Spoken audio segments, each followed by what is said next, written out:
Hi, this is Kara from the Special Needs Mom podcast. And this is Angela from Especially Organized, Sensible Solutions for Special Needs Moms. We have this heart for special needs moms. And so we thought, you know what, let's combine forces.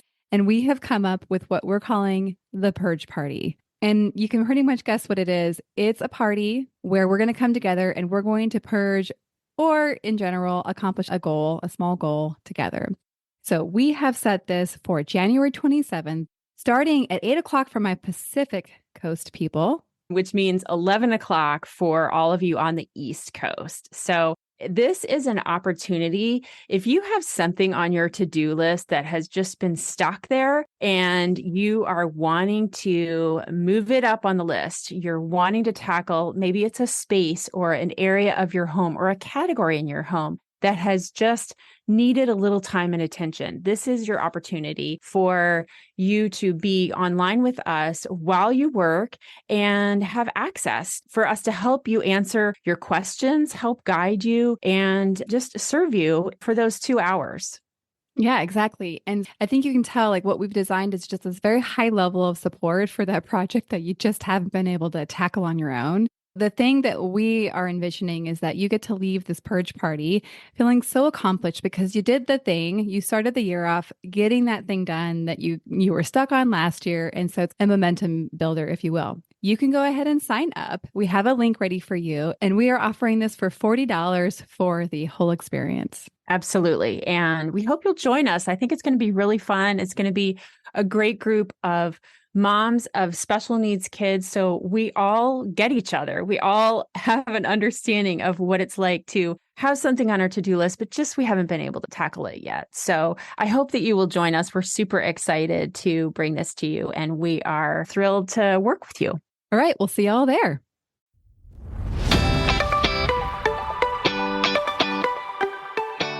Hi, I'm Kara Riska, life coach, wife, and the mother of 4 incredible and unique kids.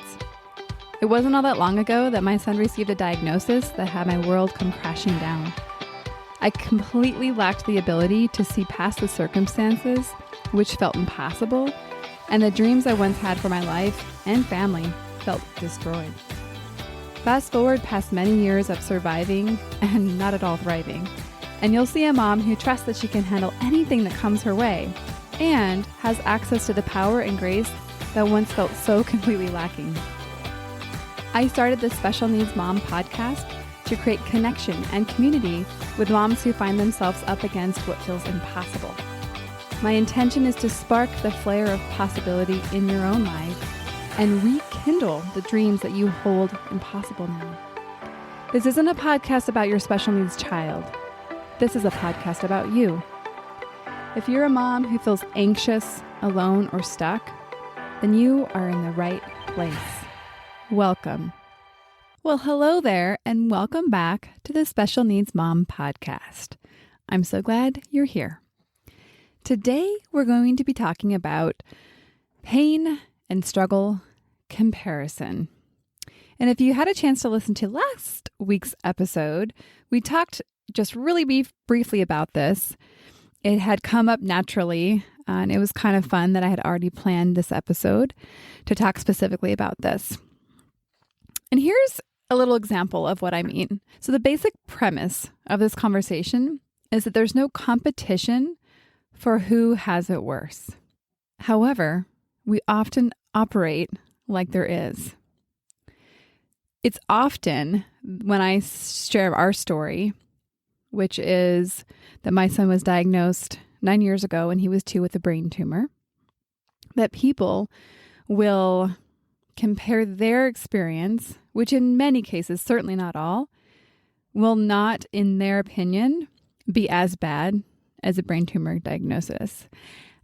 I feel like brain tumor is the kind of diagnosis where when people are trying to make you feel better for having something pretty bad, people say, well, at least it's not a brain tumor.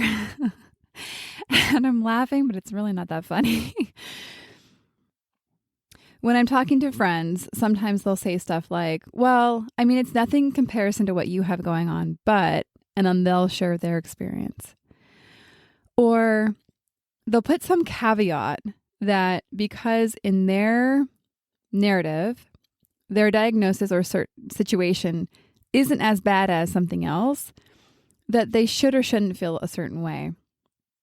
I often hear things like this because I feel like brain tumor is one of those diagnoses where it's just one of those ones that I think we use as a little bit of a hyperbole, where when you're trying to make someone feel better for having any diagnosis, you can say something like, well, at least it's not a brain tumor. And the intention is to kind of put things in perspective. However, as we'll discuss further today, it doesn't always work. I mean, maybe sometimes it does, but I'd say more often than not, it doesn't work. So a lot of times we will tell ourselves that we have no right to complain or be upset about our certain circumstance because somebody else has it worse. Or we find ourselves really confused at why we feel so bad when we don't necessarily have that horrible of a diagnosis or situation we're dealing with. So why do we have this little ranking system? Why have we come up with this? Well, I think the first reason is I think we're trying to make ourselves feel better. We think that by comparing our pain or our situation to somebody else's in a way that has ours be better than, it's going to make us feel better. And maybe sometimes it does. But I would say that a lot of times it's a way we're trying to find gratitude, but that is not necessarily gratitude at all. And so I'd say more often than not, we don't feel better when we compare because we still are left with whatever circumstance and feeling that we have as a result of it. And so therefore, it doesn't necessarily matter that it's not a brain tumor, and it doesn't necessarily matter that it's not as bad as somebody else's. It's still bad in our experience of it. The other reason I think we use this little ranking system is that we have ways that we think we should act in our society. We kind of want to be what people expect us to be. We want to fit in. And part of the way that we do this is that we have what we would consider a right way of responding or an expected way. And so when we experience anything, let's just say an ear infection, we expect ourselves not to make a big deal of it. And we expect ourselves to react in a certain way. And if you find yourself having a different reaction than what is expected, it oftentimes can lead to judgment of why are you acting this way when you shouldn't. And I've talked about this in the show before, but judgment pretty much just kills a lot of our experience. It shuts us down. I guess that's what I'm looking to say. It shuts us down in a way that's not usually helpful. I know that when I found myself with the diagnosis of brain tumor, I went to try to find something worse than, well, at least he didn't die, was all I could come up with. And I didn't feel better at all. It actually made me feel worse because I felt like I should feel good based on the gratitude that he didn't die. But as we'll get into in a second, we'll realize it didn't give me any space to actually acknowledge the experience that really sucked and I wasn't grateful for. And I didn't even want to be grateful for. Like in no circumstance am I ever thankful for a brain tumor. And I think that's what happens when we conflate this idea of pain or struggle comparison, is we start to look at things with a single lens. We are grateful for everything or nothing at all. And I want to look at 4 specific reasons of why pain comparison is hurting you today. The first one I touched on earlier is that minimizing your pain is not a form of gratitude. So telling yourself that you shouldn't hurt or that you shouldn't hurt as much as you are is not gratitude. And that's what we're doing when we're comparing our pain to somebody else's. It's a way of saying, well, you shouldn't hurt because at least it's not that. Or you shouldn't hurt because it's not that big of a deal. Do you ever notice saying that to yourself? Oh, it's not that big of a deal. Why are you so worried? So gratitude is actually, I looked it up. It's the quality of being thankful. It's readiness to show appreciation for and to return kindness. Gratitude can exist alongside anything. You don't have to be thankful for the thing that has you really sad. You can be thankful for other things. Do you see how it's different? It's not thankful or grateful or having gratitude for everything all at one time and having it either be wholly good or wholly bad. It's actually being able to hold some things that you're grateful for and allow the other things, like maybe your pain, as something that you're experiencing. And you probably aren't grateful for it at the time. You might decide you're going to be grateful for it later. That often happens. Like there's a lot I can be grateful for in the journey we've had. But I would not say at the time I was yet ready to be grateful for them when we were going through some of the hardest times. The second thing is that your pain deserves space. Here's the thing. You are the only person that can give it space. And the consequence of telling yourself that you shouldn't feel the way you feel, it creates sort of a dam, a stopping of the flow of emotions. See, emotions are just vibrations in our body. Energy, if you will. Not to get woo-woo, but it actually, the way that we experience feeling is through different little nerves in our body reacting in a certain way.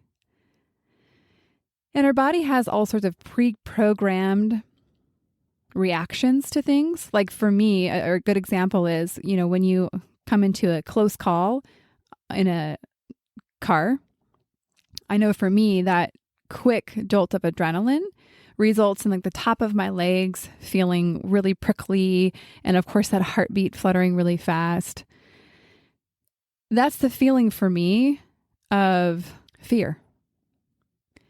Fear that I almost died or that I thought I was going to die or thought I was going to get really hurt. That's one example of what it's like to have a sensation in your body. That's a feeling, an emotion. Pain is just a broad term for any type of emotion that you would consider unpleasant. And it needs space, just as much space as all the pleasant emotions that we have. And just as a reiteration, you're the only person that can give it space.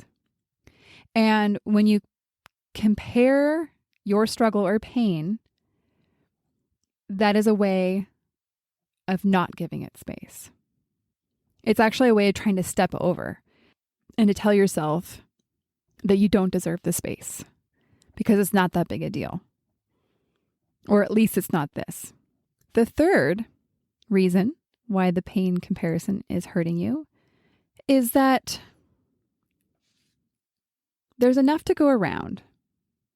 And this does relate to number 2, so maybe I could have done just 2 points or 3 points, but I wanted to distinguish this one. I think we think of this in a little funky way, that allowing your pain space doesn't take away from other people's ability to feel pain or hurt. It's almost like we operate like there's a pie of pain, and that if we take too much, others won't get what they deserve based on the criteria that we've decided on whether their pain is less than or greater than ours. Do you see how that is, right? So imagine this pie, and there's 6 pieces in the pie. If you take a piece, or maybe it's not 6 pieces. Let's just say there's a pie, and you take too big of a piece because you're having a really hard time with anything, that there's something that you feel is wrong about that. it's taking too much. And I think a lot of times we also then say, well, then other people won't have enough. Well, consider that there's plenty of pain to go around. You guys are like, wow, she's losing it. No. But for me, this was actually really important. And to recognize that there's no upside to devaluing your own experience. And this can be for pain or for pleasant or unpleasant feelings. Like, what if you allowed yourself to be devastated about your child having to take medication? Let's just say it's for behavioral control, so it's not life-saving, but it really bummed you out. It really had you discouraged, or it had you fearful. And it would be really easy to go and compare that to a child that has to take life-saving medication every day. And to say, well, why are you so upset about this? This is not a big deal. But what if you actually allowed yourself to just feel devastated because you can, and you are? And that actually pushing down your experience doesn't help anybody else. And the fourth thing is that we're all different. We all have different circumstances and life experiences, and therefore we're all going to have different ways of relating to those. So one person can have a diagnosis, and I'm not going to give any names just because I don't want it to be about that. So let's just say diagnosis A. And some people would breeze through it. Not a big deal. Don't even tell their parents. And other people might be devastated. They might feel like their world stopped. And it doesn't mean somebody's right and somebody's wrong about this. All it means is that they have a different way of processing that information. They have a different conclusion on what that particular diagnosis or situation means. And I'm using diagnosis. It doesn't have to be diagnosis. It can be an experience at school. So if your child's having a certain experience at school, you can easily have that mean something and therefore have a feeling about it. And it may be very different than how another mom might handle it. And I think we're so tempted to look at how other people handle things and have that mean we're supposed to do it the same way. And I just want to point out to not use your life experience against yourself. You're going to handle it exactly how you handle it. Have your own back. So I wanted to give a couple places to look if you notice that you do struggle with pain comparison, or also we could call it pain devaluation. Here's some helpful questions for you to process. These will be in the show notes if you want to look them up, if you're driving or walking or something. These would be great journaling ones. What if you didn't use others to decide how you should or shouldn't feel? Just kind of explore. What if you were able to look inward and to not feel how you should feel, but feel how you actually feel? Another question is, if you experience fully the sadness, frustration, anger, shame, whatever it is that's coming up for you, what does that allow in your life? What's the downside? What's the upside? And if at this point you're like, Kara, I thought this podcast was going to be fun, and you're talking about pain and comparison and like some serious stuff, you're right.